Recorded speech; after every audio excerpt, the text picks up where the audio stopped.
Welcome to the Prime Debate. The reservation policy in India has always been a controversial one. There is a lot of emotion being spent on the issue of reservation. While there has been a fierce opposition against it, violent protests have been witnessed for the same. The political class on its part is busy fueling the passions for petty gains. Tonight on Prime we debate whether the quota system should be there or not.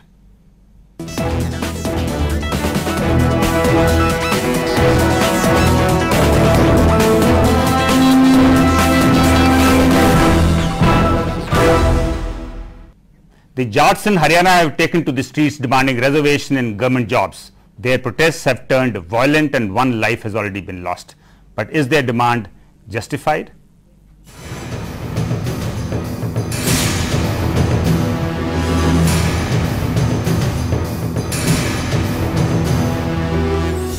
The reservation juggernaut continues, burning vehicles, blocked roads, police firing. This is what is being witnessed again. This time Haryana's influential Jat community is demanding reservation under the OBC quota in government jobs. But do they really need reservation? The framers of the constitution believed that due to the caste system, SCs and STs were historically oppressed. Thus, to provide them an equal opportunity in society, the quota system was initiated. But in due course of time, other castes too started demanding reservation. In the late 70s, the Mandal Commission assessed the situation of the socially and educationally backward and recommended increase in quotas from 22 to 49.5%.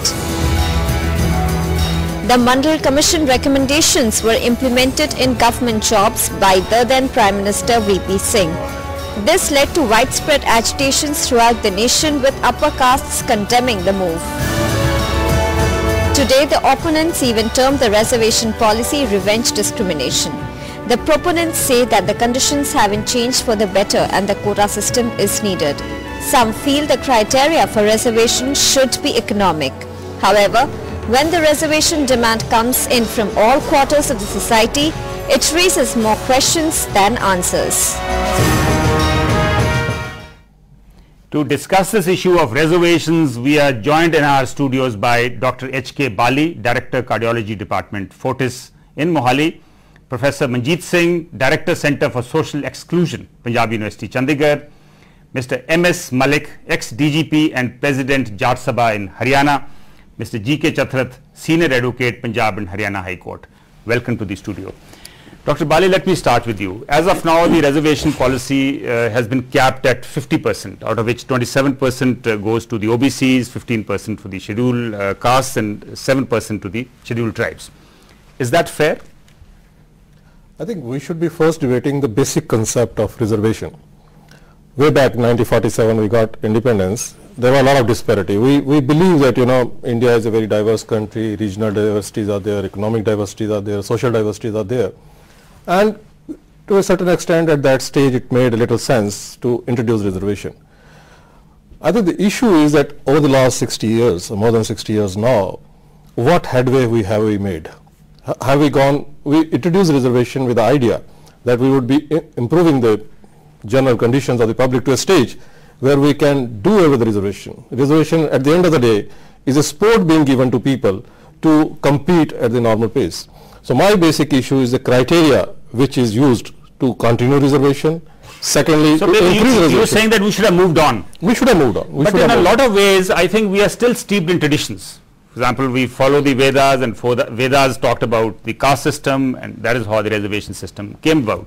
So when we still believe in the traditions, then how can we do away with the caste and the reservations? I think this is a catch-22 situation. So unless we move away from the caste system, we would be going into the medieval areas.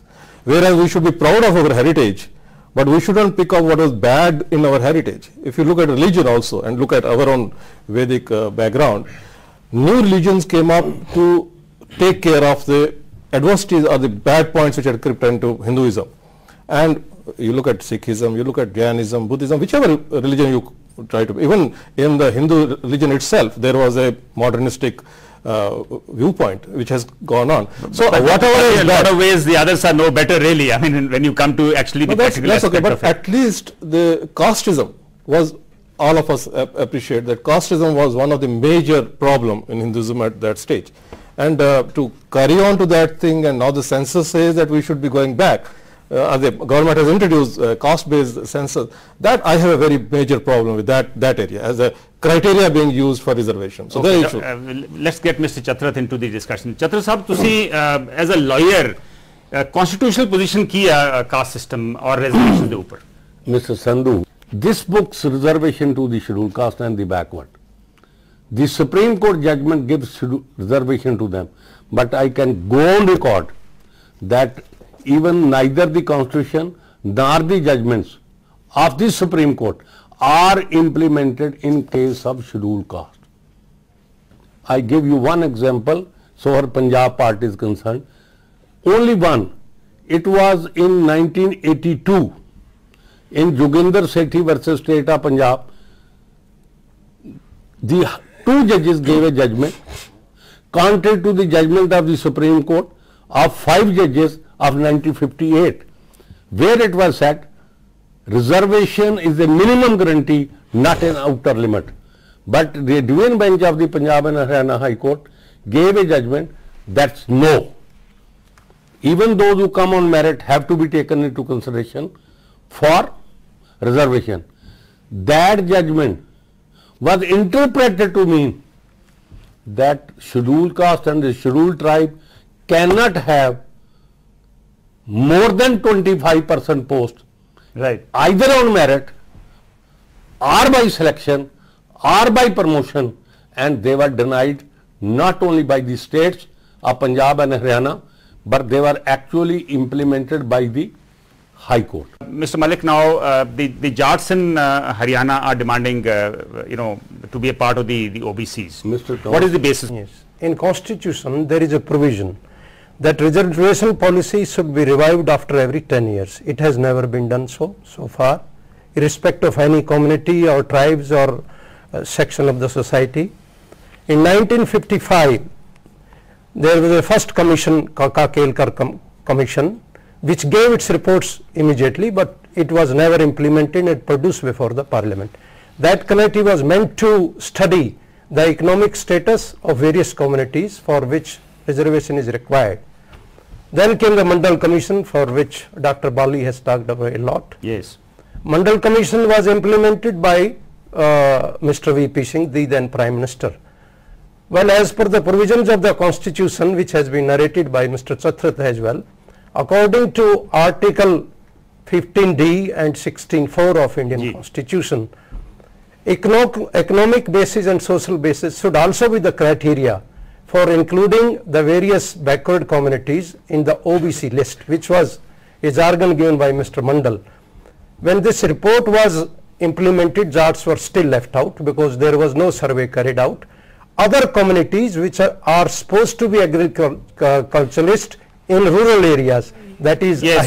So Mr. Malik, you are basically saying that the Jats should be included in OBCs on the basis of the economic criteria. Economic and social criteria as well. So that should be, that is your economic, social and educational criteria. I think Professor Manjeet Singh, do you agree with what Mr. Malik is saying? Absolutely not. Because see, 3 types of empowerment are required for those who are traditionally called untouchables, and I think it's a history that Indian history that all scheduled caste, what we call as constitutionally scheduled caste, it's an Indian form of slavery. And in order to empower them culturally, socially and economically and politically, this all types of empowerment provision were in the Constitution were made. And we all of us tend to agree that till date, neither scheduled tribes or nor the provisions of scheduled caste have been in earnest implemented. The consequences that in 270 districts of India, the entire tribal belt starting with the West Bengal and up to so south. The present system should continue, that is what you are saying. Yeah. Economic basis is no basis. No. I would say that Supreme Court is already contending that there is no reservation within reservation and all that. I think logic somewhere, when we call as a scheduled caste, they are not a homogeneous categories, there are different hierarchy on the basis of economics and cultural and all that empowerment. I think it has to be reviewed so that the basic spirit of the constitution is implemented and So people are really empowered. implement the basic, Exactly. the letter and spirit, and also move forward. Move forward. Okay, Dr. Bali, what is your take on this? I think the basic problem today is that we look at the dominant political dispensations. We go to Bihar, we have a Yadavs as a very dominant organization. We go to Haryana, Jats are a very dominant organization. Now, problem arises when you are talking of a reservation for a dominant community. As the problem in Haryana. As the now, problem of Haryana is there. Now, if we talk of Gujar in Rajasthan, a little different from that. So when we talk of scheduled caste reservation or we talk of backward class reservation, I very agree with Dr. Manjeet Singh that we are talking of people empowering people. Empowering can be social empowering, educational empowering, it can be empowerment. But when we talk of already a powerful community, then there is a huge problem.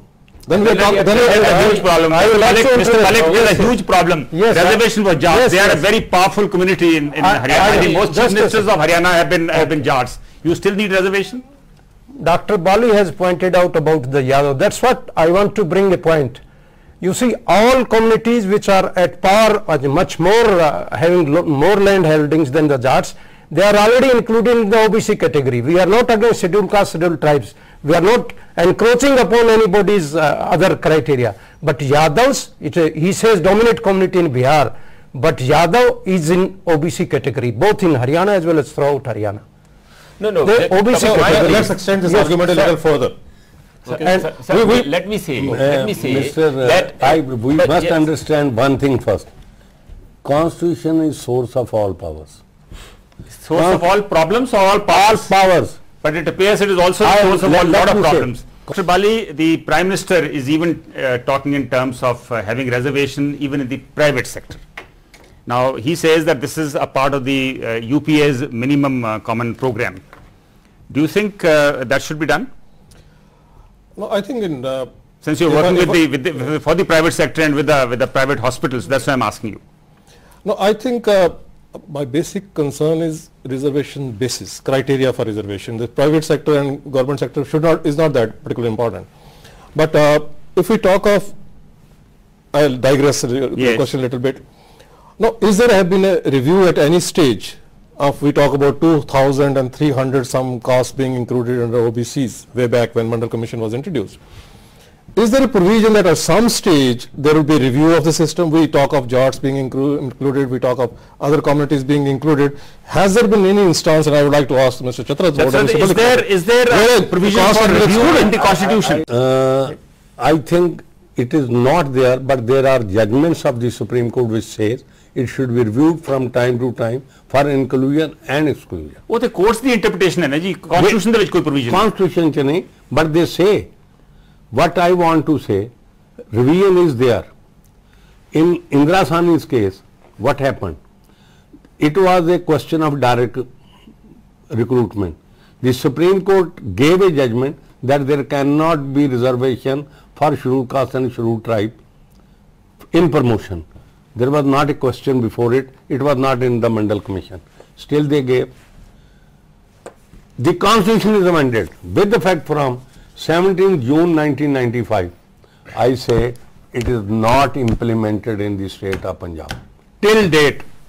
चलो चंद्र साहब तो law मेरे ख्याल बड़ा पढ़ लिया तुसी तो मेरे ख्याल सारे नु पंबल पूछे पा देंगे जे yes Manjeet Singh. I think the question which you have raised, it's a very important question, whether there should be reservation in private sector or not, but he has just I think not properly responded. I think there should be, but what do we mean by private? There's no private.